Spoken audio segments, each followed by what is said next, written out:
रहमतुल्लाहि व बरकातुहू।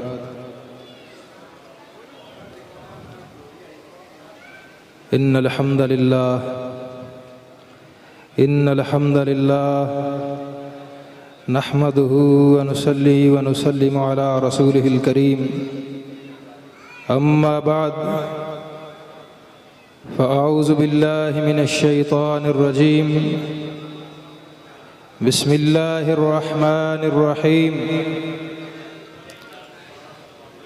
वमा आताकुमुर रसूलु फ़ख़ुज़ूहु वमा नहाकुम अन्हु फ़न्तहू। सदक़ल्लाहुल अज़ीम। अज़ीज़ाने गिरामी क़दर, मुअज़्ज़ज़ उलमाए किराम, मेहमानाने गिरामी और इस मजलिस के मुंतज़िमीन व मुंतसिरीन, मुआविनीन, अल्लाह रब्बुल आलमीन का बेहद फ़ज़्ल व एहसान है कि उस अल्लाह ने हमें एक साफ़ सुथरा, खरा और हर किस्म की मिलावट से पाक मसलक अता किया है, जिसकी बुनियाद सिर्फ़ और सिर्फ वही इलाही पर है। और वही इलाही दो किस्म की है। एक वही जली जिसको कुरान मजीद कहा जाता है, और दूसरा वही खफ़ी जिसको हदीस मुस्तफ़ा कहा जाता है। इसके अलावा वही तीसरी किस्म की नहीं है। और ये कुरान मजीद का फैसला है, इत्तबिऊ मा उन्ज़िला इलैकुम मिर रब्बिकुम वला तत्तबिऊ मिन दूनिही औलिया, कि तुम उसी चीज़ का इत्तिबा करो जो आसमान से ज़मीन पर तुम्हारी तरफ नाज़िल कर दी गई है। वला तत्तबिऊ मिन दूनिही औलिया, और इसके अलावा किसी किस्म के अपने हिमायतियों, वलियों, मददगारों और अपने बड़ों का इत्तिबा नहीं करना। अब इसके अंदर दुनिया की हर वो सोच, दुनिया की हर वो फिक्र, दुनिया का हर वो मनहज, दुनिया का हर वो मसलक, दुनिया का हर वो कानून और कायदा, उसूल और दस्तूर, दुनिया का हर वो कुल्लिया निकल गया जो आसमान से जमीन पर नाज़िल नहीं हुआ। अल्लाह ने फरमाया कि इसके अलावा सब फिक्रें अपनी जगह पर, सब फिक्रें अपनी जगह पर, सब नहज अपनी जगह पर, सब के सब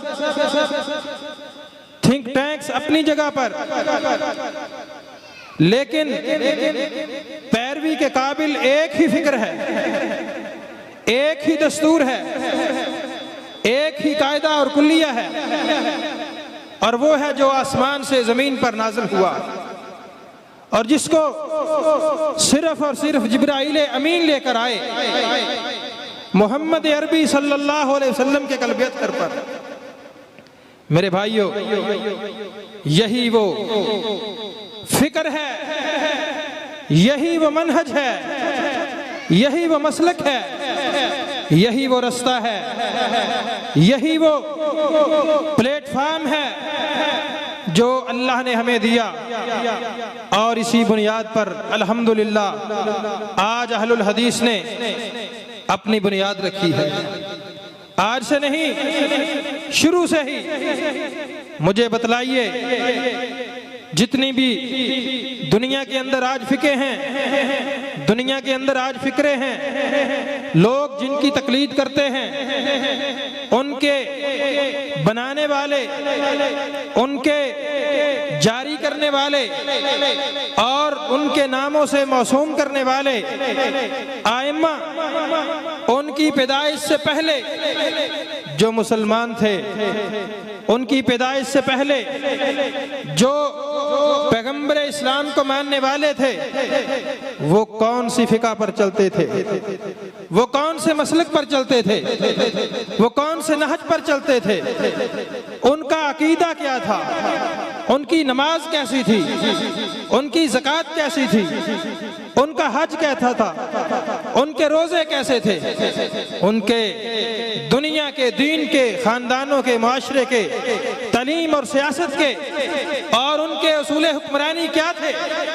सिर्फ एक ही चीज थी, अल्लाह का कुरान और जनाब मोहम्मदुर रसूलुल्लाह सल्लल्लाहु अलैहि वसल्लम का फरमान था।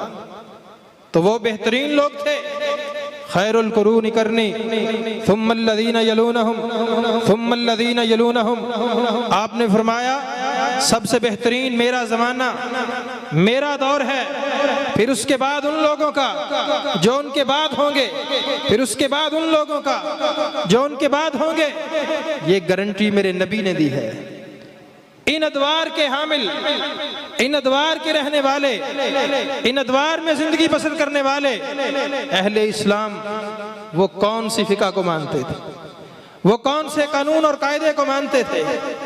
उनकी नजरों में अल्लाह का कुरान होता था और जनाब मोहम्मद रसूलुल्लाह सल्लल्लाहु अलैहि वसल्लम का फरमान होता था। मेरे भाइयों, यही वो दावते फिक्र है, यही वो एक मसलक और मनहज है जिसकी दावत लेकर हमारे असलाफ खड़े हुए। हमारे असलाफ ने इस बर्रे सगीर के अंदर जो तकलीद का गढ़ था मुगलिया दौर के अंदर, इसी बर्रे सगीर में एक ही कानून चलता था, एक ही दस्तूर चलता था, एक ही कुल्लिया और कायदा चलता था जो आलमगीर औरंगजेब बादशाह ने फतावा हिंदिया के नाम से इस मुल्क के अंदर नाफिज किया था और जिसका उर्दू तर्जमा, जिसको हम फतावा आलमगीरी के नाम से जानते हैं। यही वो एक दस्तूर था, यही वो एक कानून था जो पूरे बर्रे सगीर के अंदर, पूरे मुगलिया दौर के अंदर और जब तक मुसलमानों की हुकूमत रही, अंग्रेज के आने से पहले तक, अंग्रेज के आने के बाद भी यही वो एक दस्तूर था, यही वो एक कानून था, यही वो इस मुल्क का ला था, लॉ ऑफ द लैंड था और इसी को सारे मुसलमान मानते थे। ना कोई बुखारी को जानता था, ना कोई मुस्लिम को जानता था, ना कोई अबू दाऊद को जानता था, ना कोई नसाई को जानता था, ना कोई इब्ने माजा को जानता था, ना कोई अल मुअत्ता को जानता था। इन अहादीस के मसादर को, इन मराजे को कोई नहीं पहचानता था। हत्ता के हद तो यहाँ तक थी, कुरान लफ्जों में मौजूद था लेकिन कुरान का पूरे बर्रे सगीर में तर्जुमा भी मौजूद नहीं था। ना फारसी ने ना उर्दू में जहालत की ये इंतहा थी और एक ही दस्तूर चलता था, फतावा आलमगीरी।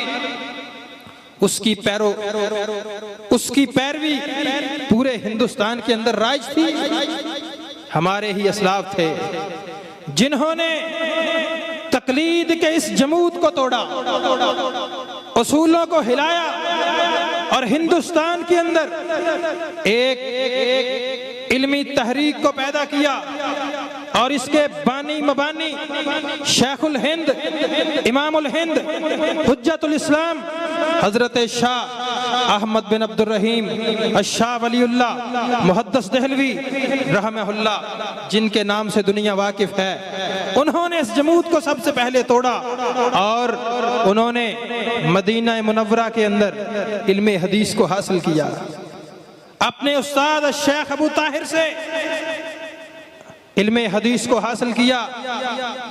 1 साल 2 साल फिर दूसरा साल लगाया और पूरा सियासत्ता का इल्म जब हासिल किया, बुखारी और मुस्लिम का कुरान के फ़हम को समझा, उन्होंने देखा हमारे हिंदुस्तान के मुसलमानों की हालत ज़ार इंतहाई काबिल रहम है।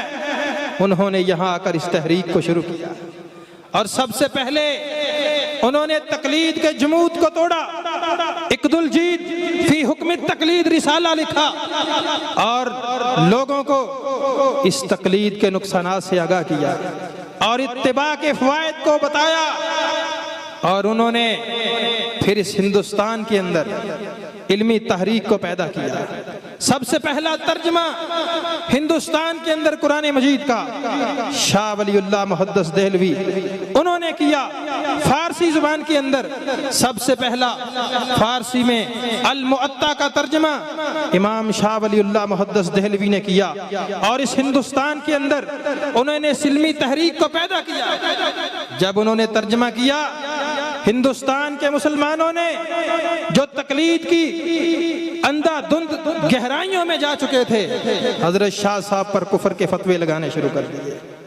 ये काफिर हो गया है, इसने कुरान को अरबी से फारसी में कन्वर्ट कर दिया। हालांकि हजरत शाह साहब समझते थे, जानते थे कि लोगों को इसकी जरूरत है, लोगों को कुरान समझ में नहीं आएगा, कुरान सिर्फ बरकत के लिए रखे हुए थे, उनको कुरान के फहम का पता नहीं था। तो मेरे भाइयों, जब इस जमूद को तोड़ा, सबसे पहले तर्जमे हुए और फिर सबसे पहला तर्जमा उर्दू जुबान के अंदर हजरत शाह साहब के बेटों ने किया, जिसको आज भी अहलुल हदीस थामे हुए हैं और जिसको अशरफुल हवाशी कहा जाता है, जो शेख लाहौर के अशरफ ताजरान उन्होंने शाया किया और शाह साहब के 2 बेटों का वो तर्जमा है और वही सबसे पहला उर्दू का तर्जमा है हिंदुस्तान के अंदर। मेरे भाइयों, फिर इसके बाद ये हमारे असलाफ थे, एक बाकायदा मसनद लगी दिल्ली के अंदर, जिसकी जिम्मेदारी हजरत शाह साहब के ही नस्ल से हजरत सैयद नज़ीर हुसैन मुहद्दिस देहलवी रहमहुल्लाह, जिनको शेखुल कुल फिल कुल कहा जाता है, उन्होंने मुस्तकिल मसनद तैयार की और पूरे हिंदुस्तान की सरजमीन को इल्मे हदीस से रोशनास करवा दिया। आज हिंदुस्तान के अंदर जितने भी शेखुल हदीस हैं, उन सब की सनदें हजरत अश-शेख सैयद नज़ीर हुसैन मुहद्दिस देहलवी रहमहुल्लाह से गुजरकर अश-शेख इसहाक मुहद्दिस देहलवी रहमहुल्लाह से गुजरकर अश-शाह वलीउल्लाह मुहद्दिस देहलवी से गुजरकर मदीना मुनव्वरा के अंदर जाती है। ये हमारे असलाफ ने इस हिंदुस्तान को अल्लाह के दीन से मुतारिफ करवाया है। जहां तकलीद अपने पंजे गाड़ चुकी थी, तकलीद अपने पंजे मजबूत कर चुकी थी और लोगों को कुरान और सुन्नत का इल्म नहीं था। मेरे भाइयों, ये हमारे असलाफ थे और कौन नहीं जानता अहले हदीसों के सरे खैल को, सैयद नज़ीर हुसैन मुहद्दिस देहलवी और फिर मौलाना मोहम्मद हुसैन बटालवी रहमहुल्लाह, ये उनके लगाए हुए पौधे और फिर ये सिलसिले चलते रहे। फिर फातिह कादियां अबुल वफा मौलाना सनाउल्लाह अमृतसरी रहमहुल्लाह और फिर रोपड़ी खानदान, गजनवी खानदान और इसके अलावा लखवी खानदान और बड़े बड़े नाम इस हिंदुस्तान के अंदर इन खानदानों ने काम किया। अल्लाह के दीन का विलायत भी इन्हीं खानदानों में और हदीस भी इन्हीं खानदानों में, कुरान की तफसीर इन्हीं खानदानों के अंदर और हिंदुस्तान के अंदर जिहाद इन्हीं खानदानों के अंदर। अमली जिहाद भी किया, इल्मी जिहाद भी किया, जिहाद बिल सैफ भी किया, जिहाद बिल तालीम भी किया, जिहाद बिल माल भी किया और ये सारे जिहाद इन खानदानों ने किए। और फिर इस तहरीक के अंदर रूह फूंकी हजरत अल्लामा एहसान इलाही ज़हीर शहीद मिल्लत रहमहुल्लाह ने, हजरत यज़दानी शहीद ने और इनके साथियों ने इस पाकिस्तान के अंदर फिर अहले हदीस को दोबारा से जिंदा कर दिया। और आज उनके साहिबजादे हजरत अल्लामा इब्तिसाम इलाही ज़हीर हाफिज़हुल्लाह, अल्लाह उनको सेहत वाली जिंदगी से सरफराज फरमाए, आज अल्हम्दुलिल्लाह वो दीन का काम कर रहे हैं और उनके बेटे हज़रत अल्लामा हिशाम इलाही ज़हीर, अल्लामा मोतसिम इलाही ज़हीर, और आज उनके पोते यहाँ पर तशरीफ़ लाने वाले हैं हज़रत क़य्यम इलाही ज़हीर, जो कि हज़रत इब्तिसाम इलाही ज़हीर साहब के साहबज़ादे। मेरे भाइयों, ये हमारे असलाफ का ख़ानदान, ये हमारे बड़ों का ख़ानदान है। इन लोगों ने मेहनतें की, इन लोगों ने कोशिशें की हैं, तो आज हम उनकी कोशिशों को कदर की निगाह से देखते हैं। और हमें सबको देखना चाहिए, तमाम अहलुल हदीस को देखना चाहिए। उनकी कोशिशें, उन्होंने अपने माल भी सर्फ किए, अपने वक़्त भी सर्फ किए, अपनी जिंदगियां दीन के नाम कर दी। तो क्या हम उनके लिए दुआ भी नहीं कर सकते और उनके लिए कोशिश भी नहीं कर सकते और उनके लिए अपने दस्तोबाजू के ज़रिए से खड़े भी नहीं हो सकते? इंशाअल्लाह हम होंगे। और इन मुजाहिदीन का, ये हमारे मुजाहिदीन हैं, ये हमारे इस दीन के, अल्लाह ने हमारे लिए दीन के लिए हीरे पैदा किए हैं और हमें इनकी कदर करनी चाहिए, इनकी इज्जत करनी चाहिए, इनका एहतराम करना चाहिए। और मैं समझता हूँ हमारे लिए ये खुश नसीबी की बात है कि आज हम इस मजलिस के अंदर शरीक हैं और हज़रत साहब आने ही वाले हैं। इंशाअल्लाह आप उनकी ज़ियारत करेंगे, उनके खिताबात से महजूज होंगे। हम तो सिर्फ अपना हिस्सा इस हवाले से डालने वाले हैं कि अल्लामा साहब के पोते आ रहे हैं, उनकी ज़ियारत हो जाए, उनसे शर्फ़ मुलाकात हो जाए, उनके चंद अल्फाज हमारे कानों की जीनत बन जाएं और कल क़यामत के दिन अल्लाह हमारा साथ भी इन्हीं के साथ कर दे, इन लोगों के साथ कर दे। ये अजीम लोग हैं, ये बड़े लोग हैं, इन्होंने दीन का काम किया है बगैर किसी हिर्स के, बगैर किसी लालच के, बगैर किसी तमन्ना के। मेरे भाइयों, हम सबको इनके लिए दुआए खैर भी करनी चाहिए और इनके साथ तावन भी करना चाहिए, इनके दस्तोबाजू बनना चाहिए। अल्लाह ताला मुझ समेत हम सबको इस बात की तौफीक अता फरमाए। और हमारे इंतहाई मोहतरम जनाब डॉक्टर ताहिर मुसद्दक साहब, जो कि ज़िले के चेयरमैन हैं कुरान और सुन्ना मूवमेंट के, हमारे इंतहाई मुखलिस, मेहरबान और हमारे मुशफ़िक भाई दोस्त हैं। वालिद गिरामी मोहतरम सईद अंसारी साहब नाज़िम मरकज़िया तहसील फैसलाबाद, वो भी तशरीफ़ फरमा है और दोनों का एक अरसे से ताल्लुक़ है। और अल्हम्दुलिल्लाह तहसील के अंदर मरकज़ी जमीयत अहले हदीस का प्लेटफार्म हो, कारवाने एहसास का प्लेटफार्म हो, कुरान और सुन्ना का प्लेटफार्म हो, इंशाअल्लाह मिलकर काम करने वाले हैं। अल्लाह ताला मुझ समेत हम सब की हाज़िरी को कबूल व मंजूर फरमाए। हाज़ा मा काना इंदी व मा अलैया इल्लल बलाग।